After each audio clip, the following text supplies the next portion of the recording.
এই ভিডিওতে আমি আপনাদেরকে দেখাবো কিভাবে আপনারা ওএইচআর অ্যাপ থেকে লিভ অ্যাপ্লাই করবেন। এই জন্য প্রথমে আপনাকে ওএইচআর অ্যাপে প্রবেশ করতে হবে। এরপর দেখবেন নিচে লিভ ব্যালেন্স নামক একটা অপশন আছে, এখানে ক্লিক করবেন।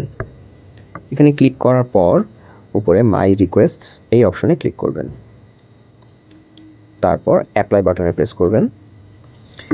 এরপর এখানে দেখবেন আপনার লিভ রিকোয়েস্ট চলে আসছে। এখানে লিভ টাইপে আপনি আপনার যে ধরনের লিভ নিতে চাচ্ছেন সেটা ক্লিক করবেন। সাপোজ আমি ক্যাজুয়াল লিভ সিলেক্ট করছি। এখানে আপনার কতগুলো লিভ আছে এবং অ্যালোকেট করা আছে, নিয়েছেন বা নিতে পারবেন সেটাও দেখাবে। তারপর start date, then end date. এখানে আপনাকে দেখাবে কতগুলো ওয়ার্কিং ডে আপনি লিভ নিতে চাচ্ছেন। এরপর নিচে রিজন অপশনে এখানে আপনি আপনার রিজনটা দিয়ে দিবেন কি কারণে আপনি লিভটা নিতে চাচ্ছেন। এরপর সাবমিট বাটনে প্রেস করবেন। আপনার লিভ অ্যাপ্লাই হয়ে গেছে। এখানে আপনি দেখতে পারবেন যে আপনার ক্যাজুয়াল লিভ পেন্ডিং অবস্থায় আছে এবং তার সাথে আপনার কাছে মেসেজও চলে আসবে যে আপনি লিভ অ্যাপ্লাই করেছেন। এটাই হচ্ছে আপনার লিভ অ্যাপ্লাই করার কৌশল। Thank you.